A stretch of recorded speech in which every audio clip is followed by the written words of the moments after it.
welcome. My name is Kelly Anderson, and this is Fanimated, the animation fan podcast where we get a chance to geek out about our favorite animated media.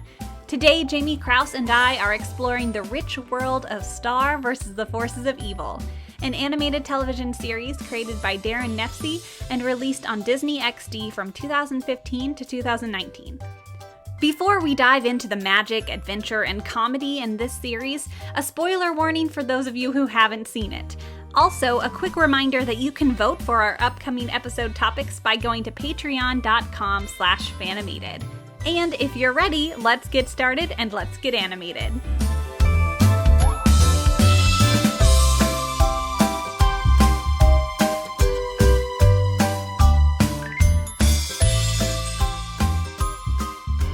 So Jamie, we got a review on iTunes, and I definitely totally want to plug, guys, review us on iTunes, please. I appreciate it, and I read them all, and I love them, and I love all of you. Because you're the one who talked about Undertale with me. Yeah. This person who is hashtag cool guy, you're very cool guy, said, did you know if you keep the butterscotch pie for Asgore's fight and eat it, it will lower his attack and defense? I didn't know that. What? That's so sad. I didn't know. Oh, no. The butterscotch pie. Oh, I know, that's so... Because he would know who that's from. Oh, that's brutal. Oh, I don't know if... I'm mad at hashtag cool guy. I feel like he's made me sad now. Oh no! Oh, that's so sad. Man, oh my goodness! Everyone, go listen to our Undertale episode because Undertale is great. Also, if you haven't played it, yeah. It's just like all these little details that just make you cry. It's fun though. It's fun crying. Thank you, cool guy. I'm not actually mad at you. That was just trying to be funny. All right. Well, are you ready to talk about Star versus the Forces of Evil? Yes! It's my favorite... Well, I shouldn't say it's my favorite show. It's one of my favorite shows! Awesome. Okay. All right, I'm here with Jamie Krause, and we're talking about Star versus the Forces of Evil. That's what we're doing. That's the truth, baby. That's what we're doing right now, this second. If memory serves me right, I'm pretty sure you're the person who told me to watch this show. You're the one who introduced me to this show. Boy, I sure might have been. It was like 7 years ago, so it's a little tough to completely remember. But it's weird because I remember the last two seasons so much more clearly than the first two seasons. Mm-hmm. While we were getting ready for this recording, I was looking through a bunch of the episode descriptions and stuff, and so many of them I just barely remember it at all. There's a tiny bit of an image there in my head, and then I get to season 3 and 4, and I'm like, oh yeah, I watched those recently. That was not even that long ago. Yeah, I remember the first thing. The very first thing that I noticed was the theme song was popping up on YouTube and stuff, and of course I had to check it out because it looked so flashy and weird, and that was the first thing that I was like, oh, maybe I should actually check this out because the theme song was so goofy and it was so bright and quick, and there is an absolutely genius moment where one of the shots is a bunch of characters in some kind of fiery dungeon demon palace thing, and then as the music keeps going, suddenly everyone starts raving, and it's oh, they're all friends. Oh, this is great. This is delightful. And that gave me such a clue as to what the tone of this show is going to be. Mm-hmm. And I think from watching that theme song, I was like, okay, you know what? This might be something I actually want to look into because this really got me, even though it was only 30 seconds long. Yeah, it's really catchy, and the theme song does. Yeah. It really it does a good job of introducing, I guess, the feel of the show, which is interesting because the show has changed so much over the past few definitely, years. From beginning to end, because the show is over now. It has concluded. But it is such a completely 180 different show than when it started. It's hard to even describe. So the synopsis, at least at the beginning of the show, for those who haven't seen it, and again, the synopsis changes every season, but Yep. the original synopsis is there's a girl named Star. She's from a different dimension, and she's a princess, and she has this magical wand, and her parents are just so, like, hashtag done with her. Because she's a little bit reckless and doesn't know how to control her powers yet. And they send her to Earth. They send her to our dimension as kind of like a punishment. And so she goes to this normal school, is friends with Marco Diaz, who is like a super cautious kid and like, the total opposite of Star, who's just like bombards through life. And she ends up living at the Diaz's house because they take in, I was going to say transfer students. What's the word I'm looking for? Oh, you're right. I completely forgot about that though. And for a while, they just considered her like a foreign exchange student. Foreign exchange student, that's the word I was looking for, yes. So she was like a foreign exchange student. Yeah. And then occasionally, this little bird monster named Ludo would come with his minions and try to like steal the wand from her because she has the magic wand that's all powerful and wonderful. That really is the only way to describe him. He's this short, small bird thing. He's like a bird creature, but not quite a bird. It's hard to explain. Yeah, it is hard to explain, but there are lots of different interesting creatures in this show. Oh, they're the best. It's so great. So that's like the original setup, I guess, for the show, but it goes in so many different directions. There are different like dimensions that they explore. They end up going Star's home dimension is Muni, and they end up spending a lot of time there. And also, Ludo starts out as the main villain, but as the story progresses, of course, there are different villains and bigger threats, and a lot changes, and a lot of the characters develop and relationships develop, and it's really, really great that way. It's definitely something where it's almost cliche to say this, but like when people tell you to watch a show and they're like, "Oh, don't worry, it gets better," that this is I would probably say this is one of those, because if somebody were to tell you that there's these really like complex characters and these fascinating relationships like you were talking about, and then you go and watch like just season 1, you probably won't get much of that because it starts out very different from where it ends up. It does. And yeah.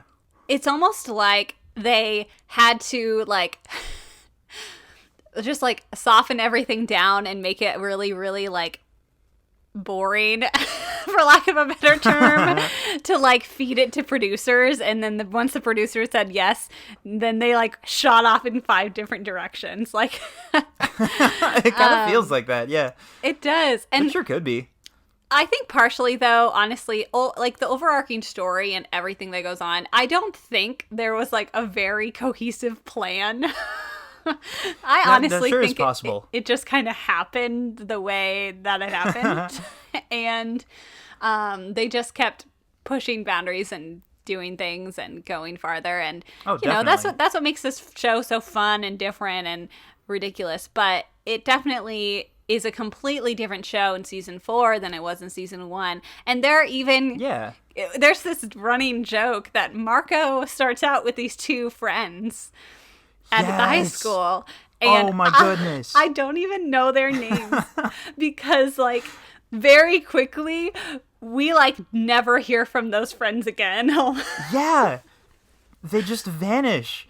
And they're like, well, weren't these guys best friends? And you just do not see them at all for entire seasons. And then they pop back up at the very end of the show, and they're just like, yeah, we're still here. Yeah. Yeah, because the show writers were like, oh, these kids are boring. We don't want to write about them. I think one of them was named Ferguson, but I'm not sure. I could be wrong. I have no clue. That doesn't even ring a bell. Like, I'm blanking. Unfortunately, they're not, they don't exactly stick in the memory, unfortunately. Not the most memorable, no. One thing that I really love about the beginning, and I just want to mention this before I forget it, and while we're still talking about the beginning of the show, the very first episode, the way that the show introduces Star and Marco is so good. Because I don't remember exactly watching the intro for Star, but I did double check while we were getting ready for this episode, and basically the very first thing she does as a character is get a new magical wand and accidentally set her palace on fire. Like, that is the beginning of Star's story, and that in itself tells you so much about her. Yes. But what I do remember very clearly is the first scene of Marco, because it's in some class, and he is just sitting there, like, doing homework or whatever, and the intercom tells him, "Marco Diaz, please come to the principal's office." And you haven't seen this kid do anything yet. You don't have a read on his personality or anything about him. But when he hears that message, he, like, grins and he jumps up and he's like, "Oh, looks like somebody's in trouble." And then he's super excited about going to the principal's office. And, like, as he's swaggering out of the room, he's just like, "Oh, shoot." And he runs up to the teacher and he's like, "Do I still need a hall pass?" And that is so fantastic because, like, the writing of that is so genius because you immediately know everything you need to know about this kid. You have immediately been shown how careful and cautious and, like, a goody two-shoes he is, but also that he desperately wants to be, like, the cool, reckless, the punk rebel who, like, gets in trouble and stuff, but that's just not him, you know? Exactly. And you get all of that in such a short bit of time, and from writing, it's just magnificent. It's just such a good introduction to that character. And that whole first episode, I think, because it establishes the friendship between Marco and Star, because obviously they are so different that yeah, definitely. When Ludo comes to take the wand and they end up fighting together really well, they're like, "Oh, we make a great team." And so, like, that whole first episode really is a very good foundational episode. Yeah. Even the fact that when you find out that Marco knows karate, like, of course, like, the way that he knows how to fight is, like, incredibly disciplined and specific and, like, following rules. Like, that makes so much sense, and it is perfect. I just absolutely adore it. Yes, I never thought about that, but yes, of course, that's the way Marco fights, is, like, having that training and, like, specific things, and where Star just, like, throws her imagination into whatever she feels like, whatever spells she wants to cast to that moment, you know? That's great. There are different different, like, fictional universes that have different ways of addressing magic, and some of them are super complicated and interesting, and some of them are, like, kind of vague, and they leave a lot of it up to mystery. Mm-hmm. The magic system in Star versus the Forces of Evil is that you yell what you want to happen, and it happens. It's so good. It's so good. Like, so they'll be fighting, and Star will just scream, like, "Rainbow Narwhal Stampede," and suddenly a bunch of narwhals, but, like, with horse hooves, will just start trampling people. It is the most bonkers thing, and it's so fun. It's so creative. It's just a blast. I will say, at the beginning of the show as well, like, those fighting sequences are just so on point. Like, it's boarded really well and everything is very dynamic and exciting. I think that's one of the things, and I have, like, quite a few critiques on this show, but that's one of the critiques I have, is that I feel like the action sequences got worse and worse throughout the seasons, and not only because of the story kind of going in different directions and focusing less on the silly action scenes and more on, like, serious topics, which is great, but also just when there was action, I feel like it was very stale and not as dynamic as it was at the beginning. Okay. Huh. And Yeah, I should have looked to see who was on the team at the beginning and who wasn't at the end to see if maybe there was a specific storyboarder or person who was responsible for those great scenes. Yeah. But, you know, it sure could be.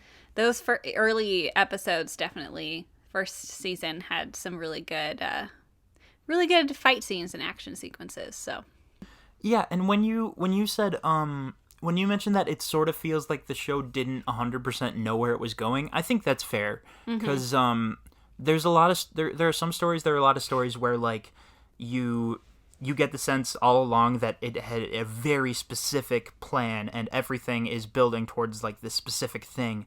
Right. And I don't think it's always a bad thing if that doesn't happen.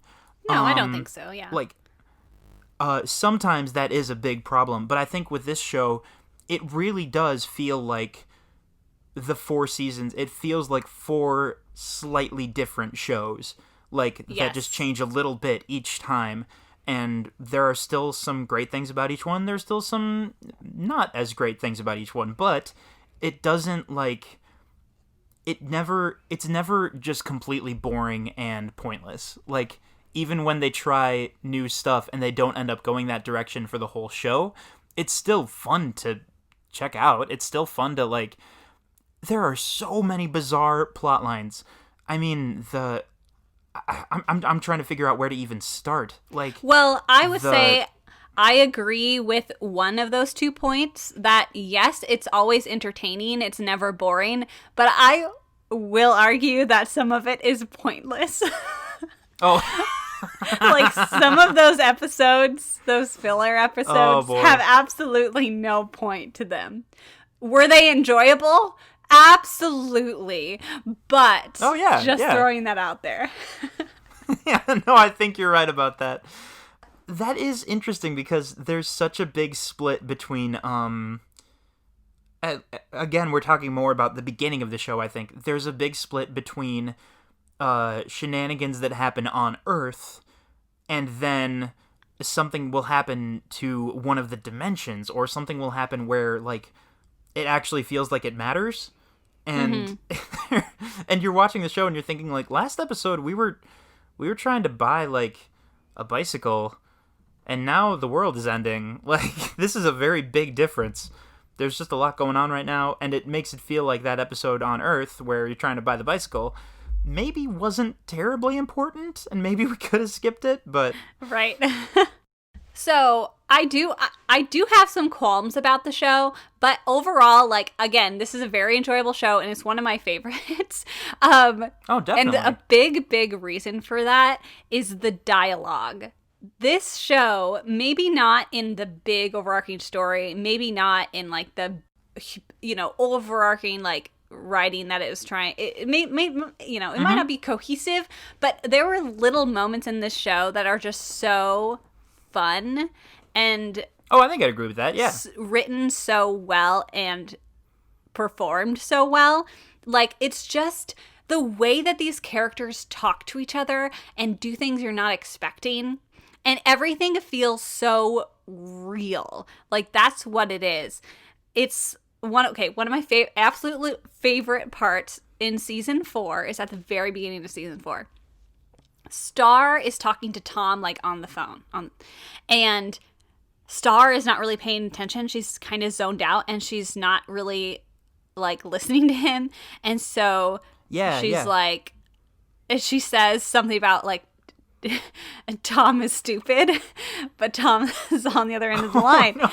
And then she passes the phone off to Marco, and Marco takes the phone, and the camera is focusing on Star. Star is doing something, but in the background, you just hear Tom talking to Marco. Like, does she actually think I'm stupid? Like, oh my! I forgot about that.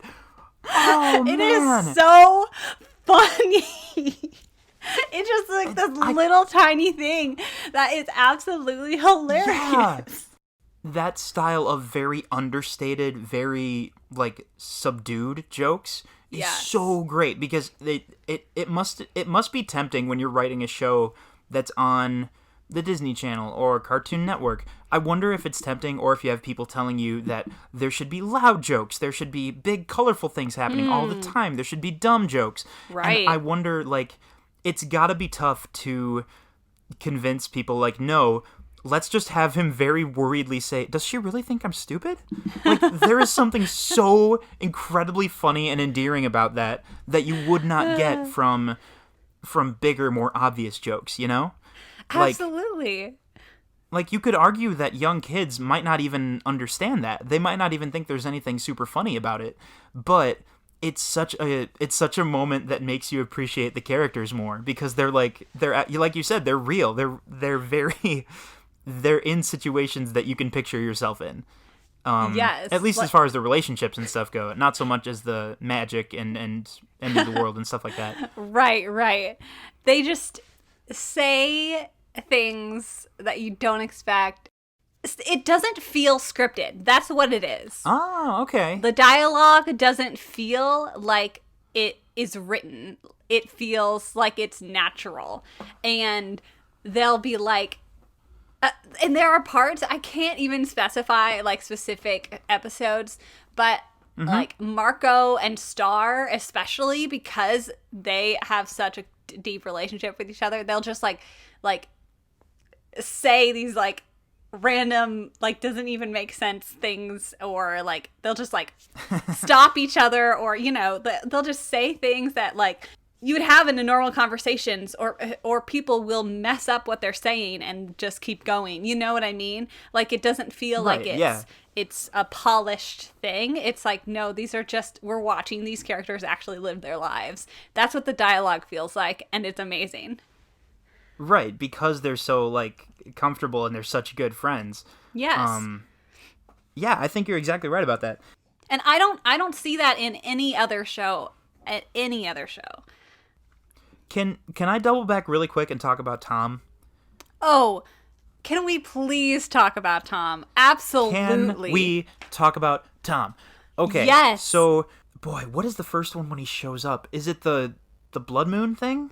It's when he like, his carriage like bubbles out of the ground. Yes. And he asks Star to go to the blood moon ball. Yes. Okay. All right, everybody. So listen up. I'm gonna tell you real quick. So you've got these two characters, Star and Marco. The show is a few episodes in. We're having a good time. They're fun characters. They have a very close friendship. Everything's great. And you get to an episode called The Blood Moon Ball, and and you start hearing about, oh, one of Star's exes? Yeah. And you're just like, okay, that's a little bit strange. Okay, I wonder what's gonna happen. A demon, an actual demon, who has the powers of hell and destruction, shows up in a pillar of fire and asks Star to give him another chance and to go out with him again. If that is not the funniest idea I've ever heard of, he has to take anger management classes. He has a life coach. I remember I was watching this episode and I was like crying. I was laughing so hard.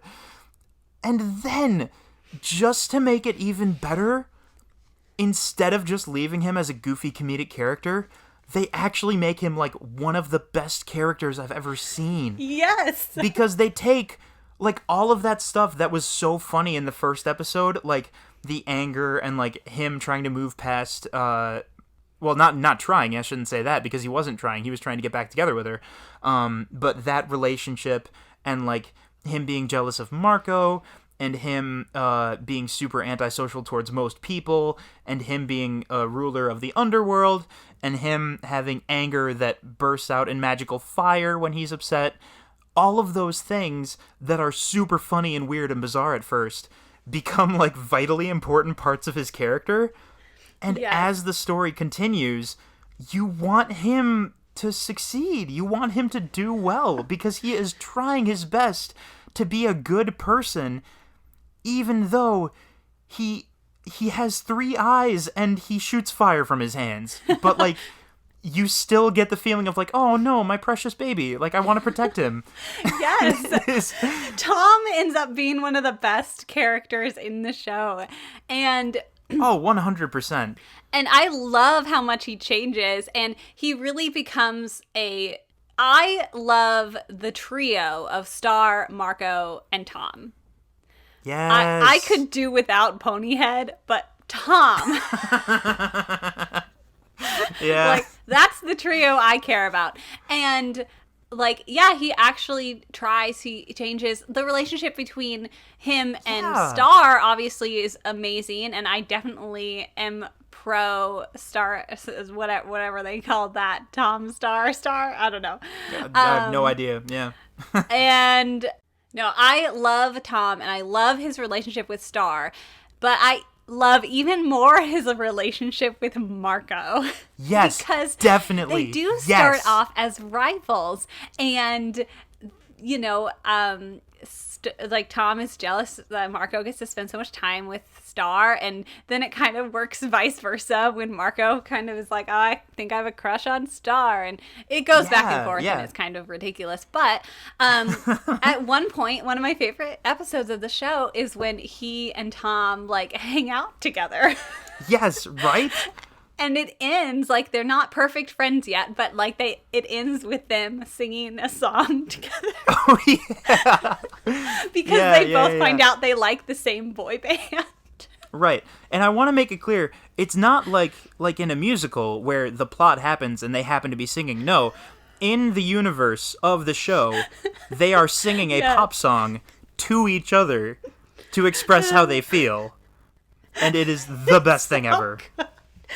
It's so, like, Marco's, like, out on the street, and it's just, like, this lamp, this street light, and he starts singing softly a little bit, and then Tom comes out of the carriage and, like, starts to sing, too. Gosh, it's like these subtle, like, it feels like real life, like, they're just jamming out to this song they both love, and they can bond over. It's great. I keep thinking it would have been so easy to just leave things as like, okay, Tom is a bad guy and he's going to be an antagonist and our characters have to dislike him. And I wonder if it was like, it must have seemed like a crazy idea when someone was like, no, we're going to have them become genuinely good friends. Like, that in itself is so silly, but it's also so positive and so fun and like heartwarming even. There's a bit that I love so much where Tom is barely even in this episode. He just shows up for a very brief moment, but it's my favorite scene. It's the one where Marco can't stop just yelling and like blurting out things he's insecure about, like to the point where they suspect there must be something magic going on. And they find out that it's a curse. And he's just like, oh no, I have to go confront somebody who knows about curses. And like, it's very clear he's talking about Tom. And you could think that you could get a little nervous because like the first couple times they interacted, they hated each other. So it kind of builds it up as if it's gonna be this big dramatic thing where he like goes to find him and like demand what's going on and like, but what actually happens is it cuts to Tom's home, which of course is in the underworld, so there's like fire and lava everywhere, and Tom is playing video games and Marco is just standing there, and Tom says, oh dude, I totally forgot I put a curse on you. Oh no, I'm so sorry about that. Oh my gosh, it's so good. And then they kind of argue about it for a little bit, and they kind of yell at each other a little bit. And Marco's like, you put a curse on me? What is wrong with you? And he's like, well, yeah, but that was before we started hanging out, you know? So good. Again, the dialogue and just like how everything feels like real and chill and not some big dramatic, you know what I mean? It absolutely does. And I like that you point out that about Tom, like they could have just made him a villain, period, like some sort of like antagonist against, you know, Marco the whole time, but they didn't. They made them friends, and I think they continue that thread throughout the entire show, because you know, you have people like Queen Eclipsa, and she's this big, bad, mysterious, dangerous, you know, character that you don't, you know, you're supposed to be afraid of. And she ends up being the sweetest, most kindest lady ever who just like wants the best for her family. And oh my goodness. I mean, that's what this whole show is about. Like, if you're gonna take any like deeper meaning from this show, it's that, like, you know, you can't assume anything about people, and you can't you know, judge. Like, they do a lot of like commentary on like racism and colonialism in this show. Yeah, definitely. Because the Muni in Muni, the Mumins, which are like humans, and then there are monsters who live in Muni, and I mean, it's honestly, it's very directly like correlated with like the founding of North America, and it sure like seems taking to be over indigenous peoples, right? And there's like racism against monsters and all of these other like deep concepts that they're putting into this really silly show, but they're commenting on them in a way that's really understandable and relatable, and so it's definitely in line with their agenda to be like, no, Tom is actually not this horrible demon person. He's actually like trying to get better, and he's like a cool friend. And Queen Eclipsa isn't some terrible evil person. She's been used in order to like craft a different narrative for the world. Definitely, yeah. So yeah, I'm glad you brought that up. It's a really cool aspect of the show, and a cool direction that they went with everything. There's such an interesting reversal, especially in season 4, because the character of Mina is so creepy and so unsettling, because she's not a monster, she's not a creature, she's not this horrific, magical, crazy, mysterious thing. She's just like a regular person on Muni. Yes. And she hates monsters, and she just tries to kill them, and that's pretty much it. And like, that's so like sinister and unnerving, because you get the sense that like maybe at the beginning of the show, if there had been a character who was like, I'm just a normal person, but I have cool knight armor and I go on missions to vanquish monsters, you would have been like, oh, great, that's a good guy. But because of where this show goes, and you get to know all these different people, all these different monsters, you get to understand these different, like, whole societies even, and then you introduce somebody who just wants to destroy things, and she's convinced that she's doing it for, like, very noble, very heroic reasons. And that is scary. Like, it's so... It gets so incredibly... almost tough to watch at points, because you have characters like Mina who are very single-minded and very... what's the word I'm looking for? Mina, especially, just, like, goes after her goals, and she's very meticulous, she's very determined, and, like, a lot of things that you could argue, like, oh, those are good things for a hero, for a brave warrior character, but, like, when they're attributed to someone like this, it suddenly becomes very, very bad. It's just intimidating and worrying, and it's really brutal. Yeah, again, like you said, like, for another character, those would be good qualities. But again, like, going with the themes of the show, it's all about your narrative. And Mina's narrative is that she is a hero, and she is fighting for a good cause. And that's what makes her so scary, is that that's so real. Like, those are the people to be afraid of, like, who are so bent in their way that they're willing to do just about anything for a cause they think is noble. And we're talking about a show about, like, magic unicorns and princesses who blow up stuff with a wand. And suddenly we're talking about, like, incredibly complex topics. it's so cool how they build up to that. Yes, and just how they interweave that comedy with that deeper commentary on society. And like another part of that is with like the racism, colonialism, is they speak on privilege too, because quick backstory, Star isn't even an actual princess. She is from a fake lineage that they put into the royal family because Queen Eclipsa married a monster, and they couldn't have a half monster princess take over the throne eventually. So, and I say they as the Magical High Commission, like these are these weird characters who oversee Muni they oversee all the dimensions for some strange reason, and none of them are very competent at their jobs. Where's the lie, though? No, you're exactly right, and that's the funniest part. And so Star isn't an actual princess, even though she's inherited all this power, both like magically and like politically.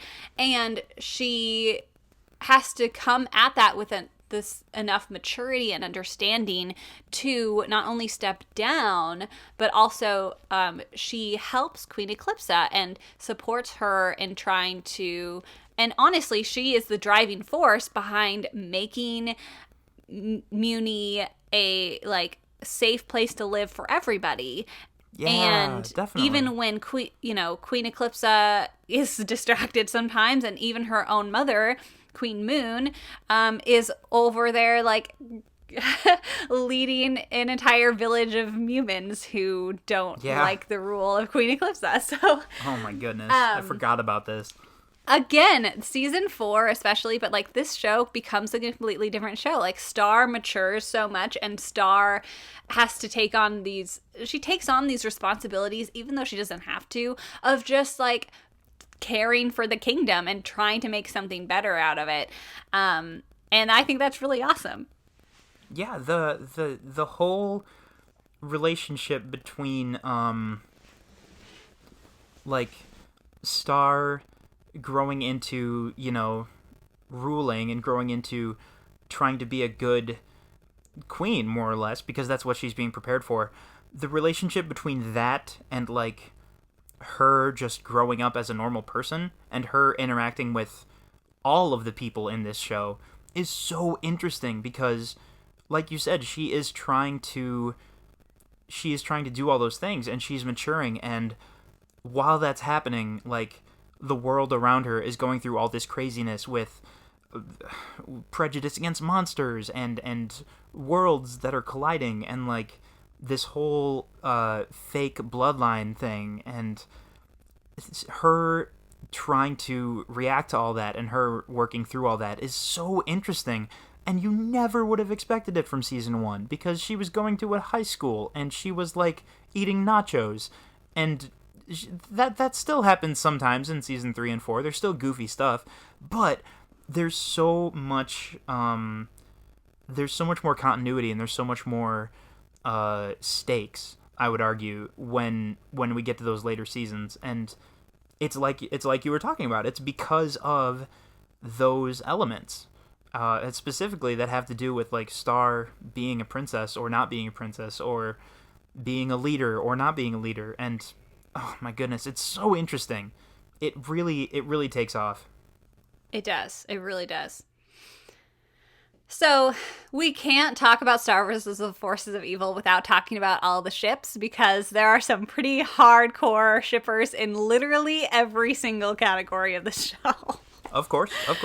And that this show, one of the side plots, the recurring side plots, is the love stories and that high school drama that happens.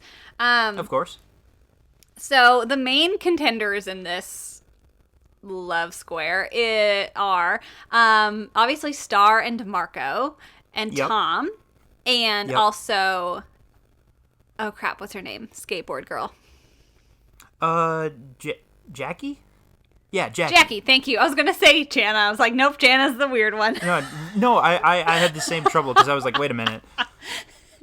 Sorry, Jackie really isn't in the last few seasons. So, although I'm pretty sure some people ship Jana with people, and I'm like, Jana is just her own self. She's good the way she, Jana's one of the best characters in the show, by the way. Jana. We gotta come back to Jana because Jana is the greatest character. We'll come back to Jana in a second, for sure. So you've got, obviously, Marco and Star are like the best friends that everyone is rooting for at the beginning, and that the show continues to like point towards in different ways. That's going to be Endgame. There's a lot of much less subtle big hints, and just the fact that we spend so much time with them as opposed to any other characters. So it makes sense that you would start to think of those two. And then for a good portion of the show, Marco is dating Jackie, who's like super cool, super confident, like skateboarder girl, and she's really, really cool too. And I think their relationship was actually really sweet and really nice, and I think it ended like appropriately, like it was kind of on a mutual basis, and like it just felt like good that it like began and ended in a good way, It was so much more interesting than it could have been. It could have been really, really simple. Like, oh, this is the girl that's out of his league, and he just never gets to be with her. Or it's a girl that he likes, but then he finds out that actually she's not that great, and he decides to date Star instead. Like, I could see either one of those things happening. And what they did instead was so much more interesting. And all they had to do was make Jackie her own good character. Right, they respected both characters. And you suddenly care more about them, you're more interested in what happens to them, and I just love that this show does that to all its characters. It doesn't just leave anybody to be a boring, like, one-note character. It takes a lot of characters that you don't expect to go anywhere, and suddenly you care a lot about them, and suddenly you want to know more about them. Except for Marco's friends at the beginning. Except for Marco's friends. Yeah, it's a shame. It's a shame. So that's great. Jackie and Marco. Yeah. And then there's, for a huge portion of the show, Star and Tom are together. Star and Tom. And let me tell you, I was not a fan for the longest time. And because I'm like a super, super hardcore Marco Starco shipper. Love them because like they're the best friends that are being awesome together and just make a great team, and I want them to be together. And so I was just being petty and jealous, like, Tom, what are you doing taking up all this time? But by the end, and this is what frustrates me about the end, well, there's a lot of stuff that frustrates me about season 4, but by the end, I was growing to absolutely love Star and Tom together. I was loving their relationship so much because we get to spend so much time with them together. And that's what I don't get about some shows. It's like, if you're trying to get to a certain point with like your end game couple, like just get there and give us some space to like be there. Give them some space to like be there as a couple so that we can get to know them and like them as a couple and not just as people that are crushing on each other. Because that's what happened with Tom and Star, is I didn't like them together at first, and I ended up absolutely adoring them and being crushed when Tom ended it. And it ended badly, and it was rushed, and it was just like all of a sudden, out of literally nowhere, Tom breaks up with her because the show was about to end and they needed to get to Starco. And it's like, oh no, you like, okay, I'm sorry, the writers spent too much time making us love Star and Tom, and for them to just throw it in our faces. That's how I feel. Boy. It's like, yes, I wanted Star and Marco to be together at the end, but not like this. Like, not like, I didn't want Tom to totally, like, just throw away all of his character development. And, like, what his excuse is that he needs to go experience other things or whatever. Like, it's so vague and not well written at all. And I disliked it immensely. Wow. That is interesting because I did not take it that way really at all. Oh, really? Yeah. There was the stuff that they were kind of going through in my mind, at least it seemed to me, was like slowly building towards, yeah, this can't last forever, unfortunately. Like there were all these moments of like Tom being super excited to, oh, we can try to end the blood moon thing. We can try to fix the curse and everything will be fine. And then you'll like me and you won't have to worry about having feelings for someone else anymore. And like the conversations where you see that he's kind of unsure of himself, and even though he's good friends with Marco and even though he really loves Star, he still doesn't feel like he has everything together and he still isn't confident, you know?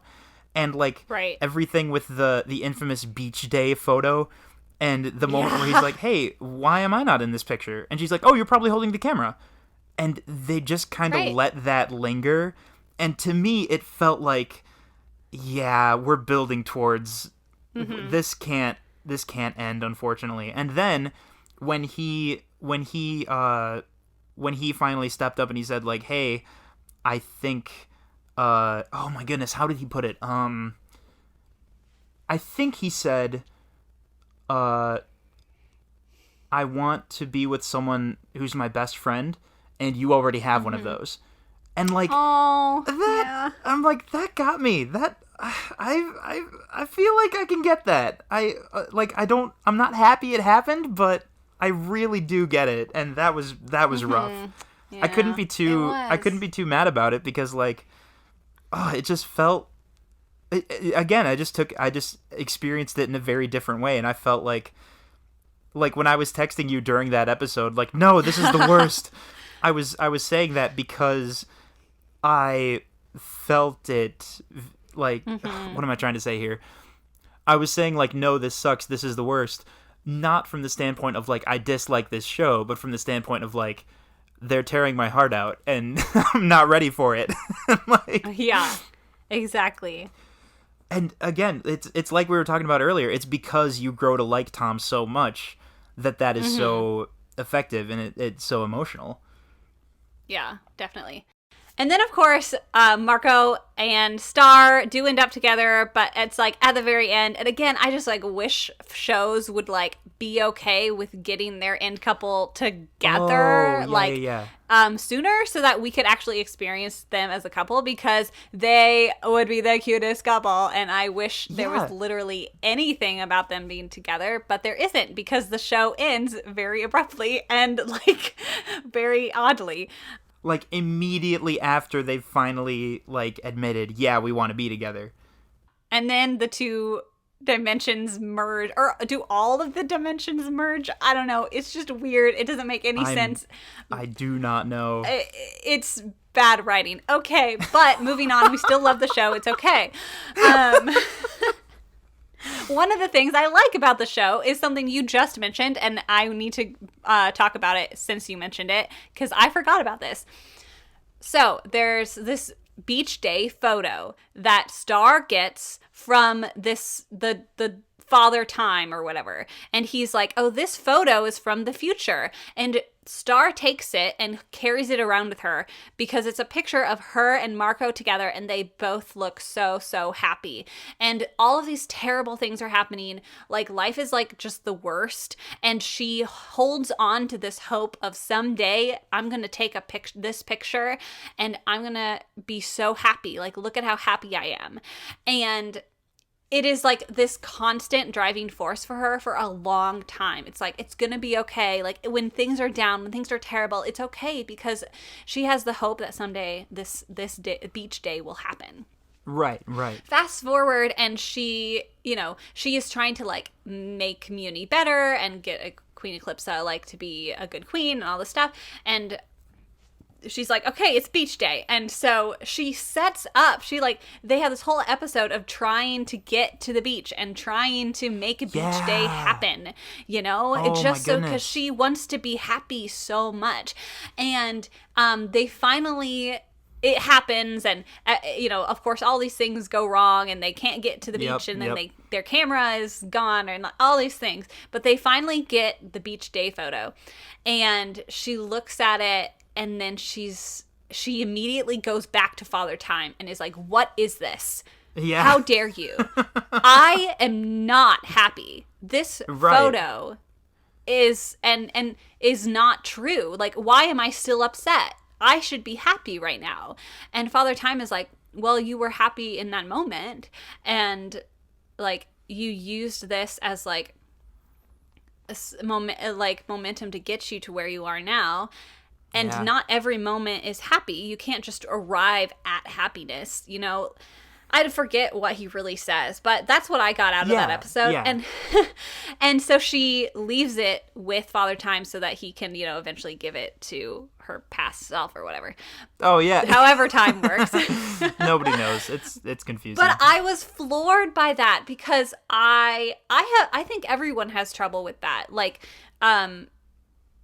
thinking that you won't ever arrive at a place of like happiness all the time. You're always going to have hard times and bad times, and there are just like you have to celebrate those moments of happiness, and it doesn't decrease the hope that she had, for that happy moment to happen. Right.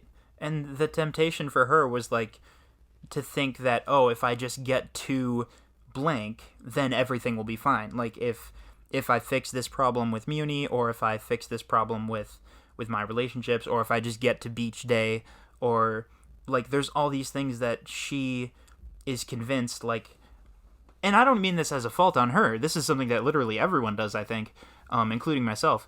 But just like, if I can get to X, I'll be happy, And like the episode that you were just talking about, to see her get that and realize she isn't happy is so hard to watch because it just hurts. Because like there isn't something you can think of right away to make it better. It's just like it's like all of a sudden this cute funny Disney show is tackling like the human problem of sadness like in such a big all-encompassing way. Exactly. But yeah, I really resonated with that episode, and it's just moments like these that make this a really great show despite its faults. So let's go back to Jana for a second. Jana is this girl from their high school, and again, season 1 is very like they're in high school. It's the weird girl who's magical girl who's in this normal high school setting. It's weird and wacky.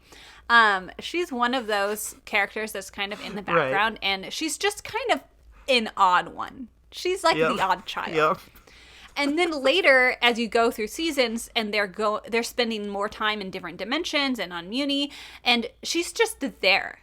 Like, it is not explained until the very end, like, how she even gets these different dimensions. Like she's just happy. Like, how? Yeah.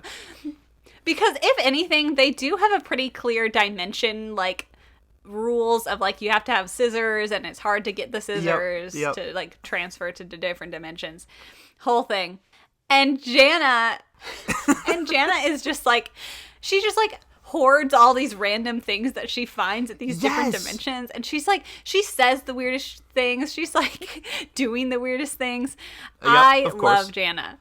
There's the one of the things that happens as the show continues is like the as we're learning more and more about different dimensions and stuff, there's like weird magical things that spill over to Earth sometimes, and that just kind of happens more and more. So there's like weird additions to their house that are made of magic. There's like stuff. The world gets slowly a little bit more magical, right? And the reason I bring that up is because near the end of the show, I think we see Jana's room, and it is, like you said, it is full of like the most nonsensical, creepy, like, oh, this is my giant floating eyeball. And they're just like, where did you get a giant floating eyeball? And she's just like, moving on, and she doesn't tell them. And you never find out where she got the giant floating eyeball. But like, that's just Jana. That's Jana. She's just the unexplained. She's the biggest mystery of this whole show. My other favorite part of this show is the whole running thing where there is one dimension that Marco spends like a very long time in.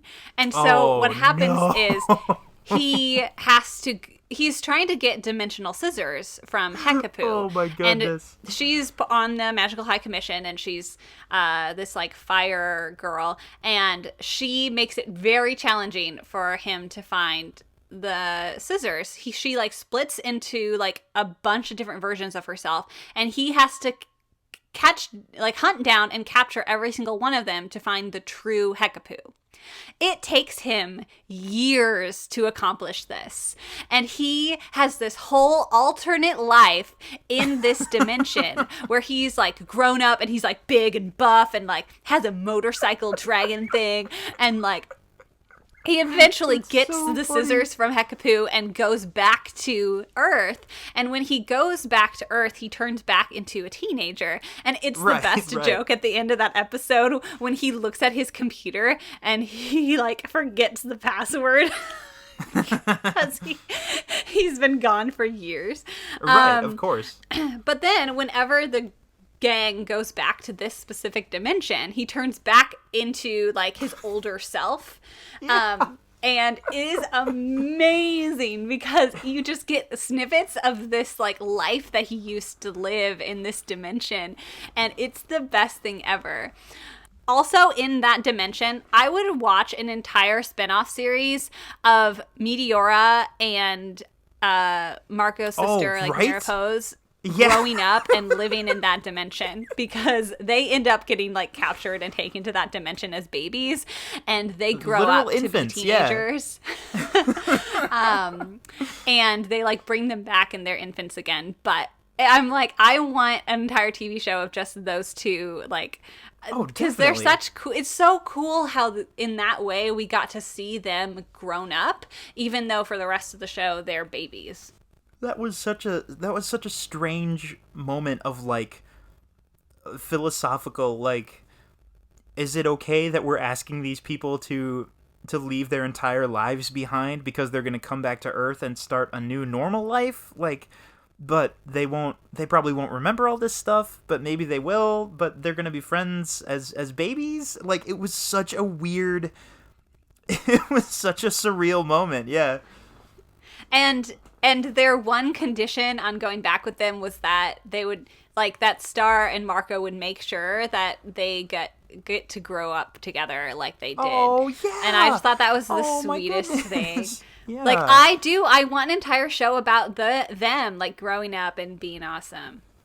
Like, in a single episode, you got to learn how they relied on each other so much for this whole crazy timeline. Because they were like the only people they could depend on in that dimension, and it just became like the best of friends. It was that was something. That episode was weird. I really loved it though. I love that. This is just making me remember so much stuff. Yeah. So a few things about the production. Again, it started in 2015. It aired in 2015 and ended this year, sadly. It's created by Daron Nefcy, and she is the first female creator for Disney XD and the third for animation and Disney Channel for shows. So props for her. Oh, yeah. I remember reading about that. Yeah. Yeah. More women in animation, please. Obviously, Star... Well, I say obviously. I don't know if it's obvious to everyone. But Star is heavily based on Sailor Moon. There's a lot of Sailor Moon influences, including Mina. Mina her design is based off of Sailor Moon. See, that I did not know. Okay. Yeah, because Mina has those like hair bun things, and she looks exactly like Sailor Moon. Oh, you're right. Okay, yeah. Huh. Yeah, so they get a lot of magical tropes in there. Mm-hmm. And then originally there was like a lot of changes, obviously, but one of the concepts was that Marco and Star were actually going to be enemies, and they were going to be in like 4th grade, and it was more like these are normal human children that are just like want to be magical or whatever. And so Star was going to be like the Sailor Moon obsessed person, and Marco was going to be her enemy, who was like this like Dragon Ball Z fanatic. What? I'm so torn between like, oh, I'm glad they did this show instead, but the other part of me is like, that sounds amazing. I know, right? Yes, please. The premiere of Star vs. the Forces of Evil on Disney XD was the most watched animated debut of all time on the channel. Oh my goodness. Cool. So this was a very popular show, which makes me wonder why they ended it at season 4, but I don't have the authority to make that decision. And production-wise, I mean, the animation, again, it's produced like most Western animated shows nowadays. It's designed and storyboarded and written here in the U.S. and then animated overseas, usually. We didn't say this earlier, but it's in that short form kind of format where every, half-hour block of episode time is actually split into 2 smaller sections, smaller episodes. So every episode is actually like 11 minutes long. For a lot of the sillier episodes, that makes it like a pretty quick, snappy pace, which I think is a good thing. Mm-hmm. Yeah, and then later on, when there are bigger things going on, there'll be like a double episode, 2-parter, or whatever. It makes for it works. It seems to be a format that a lot of networks are taking on. So, all right, Jamie, I need to kind of skedaddle, but really quick, tell me one thing you are watching right now. I'm so glad you asked, Kelly, because I am finally getting caught up on My Hero Academia. Yes. It has taken such a long time. For a long time, I was stalled out at like the end of season 2. And then a bunch of stuff just came up, and I got very distracted, and I was like, well, I can't jump back in now. I got this other stuff going on. But it's finally happening. I think I'm like more than halfway through the 3rd season. A ton of stuff has happened. I actually want to, I should actually text you about it later, because I have a lot of things. Yes. Text me all the things. I love hearing people's reactions to shows. Oh, yep. If you're out there and you're still wondering what the hype is about My Hero Academia and why is it such a big deal, I don't know if I can adequately explain it in just a few minutes. I really think you should just check it out and watch maybe the first 2 or 3 episodes and just give it a shot, because you may be very surprised by what you find. I, too, have been watching My Hero Academia, but I'm caught up, so I'm waiting every week with bated breath.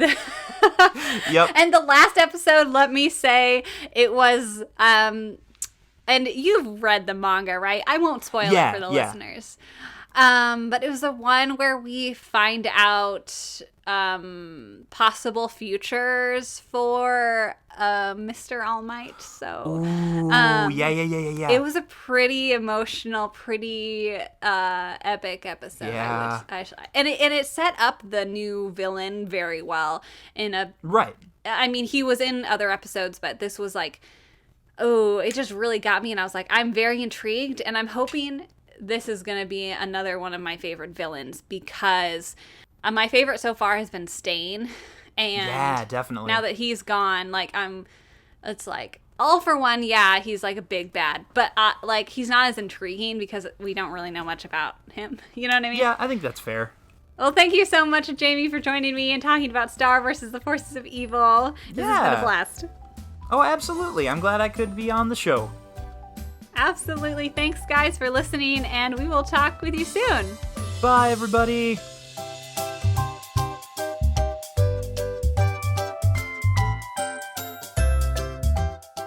Thank you so much for listening. Let us know your thoughts on Star vs. the Forces of Evil or any of your other favorite animated media on Facebook and Instagram at Fanimated Podcast. Our website is fanimated.weebly.com, and you can email us at fanimatedpodcast@gmail.com. The art for this podcast is done by myself, and you can see all my animation fan art by going to Candor Draw on Instagram. That's KANDERDRAW. The music is provided by Purple Planet Music, and a big thank you to Jamie Krause for joining me today. You can listen to more of Jamie in his podcast, Knight's Quest. an improv fantasy adventure story that usually has me rolling on the floor with laughter. And that is Knight's Quest, Knights with a K. As always, we'll talk at you in a couple of weeks, so stay tuned and stay animated.